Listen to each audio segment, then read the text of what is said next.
श्रीकृष्ण परमात्मने नमः। श्रीमद्भगवद्गीता अथ द्वादशोऽध्यायः भक्तियोगः।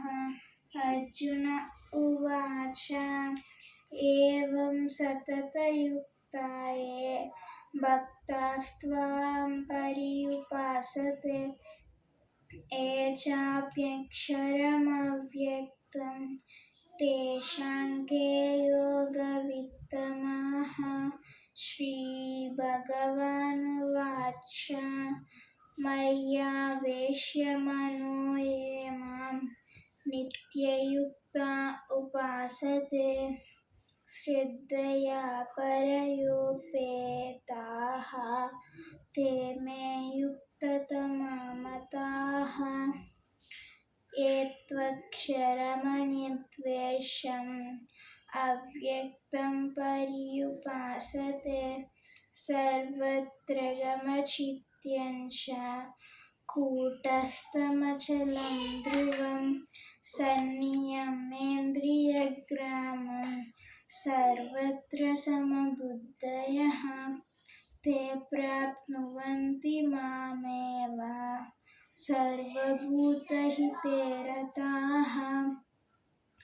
क्लेशोऽधिकतरस्तेषाम् अव्यक्तासक्तचेतसाम् अव्यक्ता हि गतिर्दुःखं देहवद्भिरवाप्यते।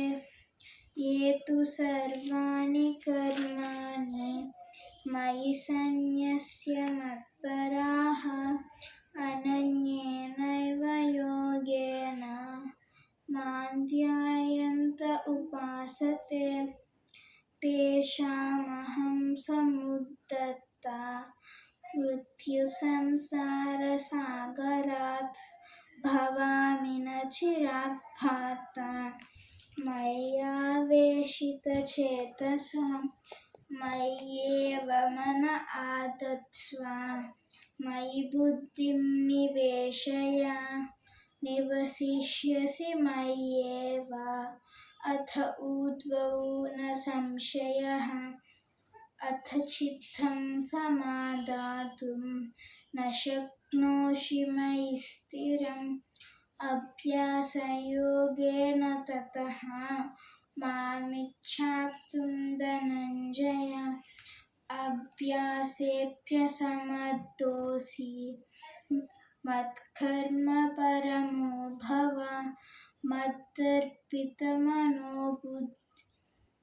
मदर्पणमपि कर्माणि कुर्वन् सिद्धिमवाप्स्यसि।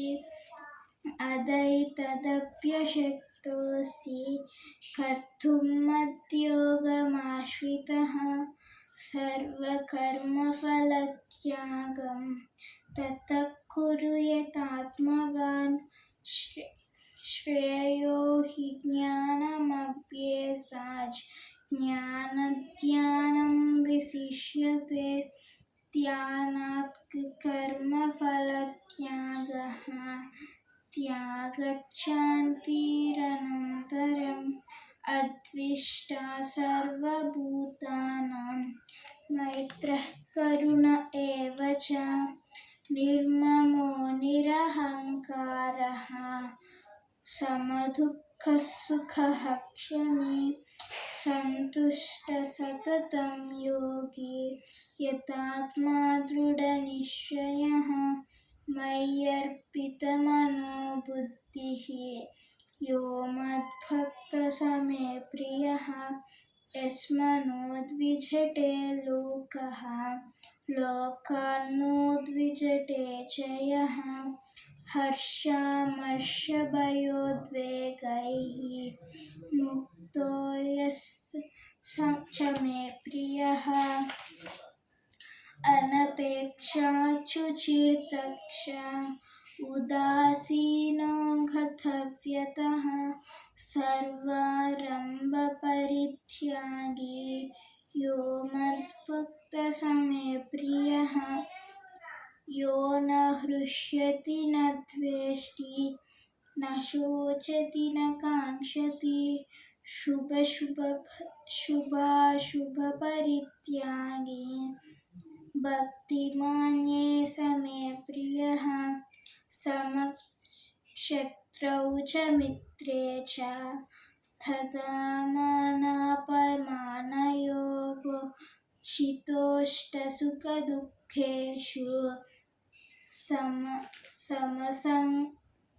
समासङ्गविवर्जितः तुल्यनिन्दास्तुतिर्मौनी सन्तुष्टो येन केनचित् अनिकेतास्तिथिर्मतिः भक्तिमान् ये प्रियो नरः ये तु धर्मामृतमिदं यदोक्तं पर्युपासते श्रद्धदाना मत्परामः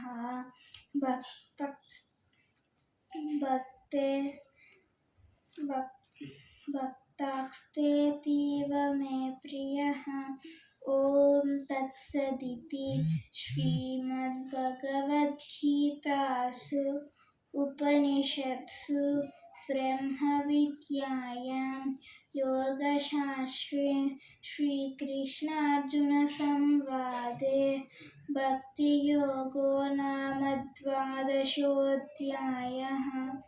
ॐ श्रीकृष्णार्पणमस्तु।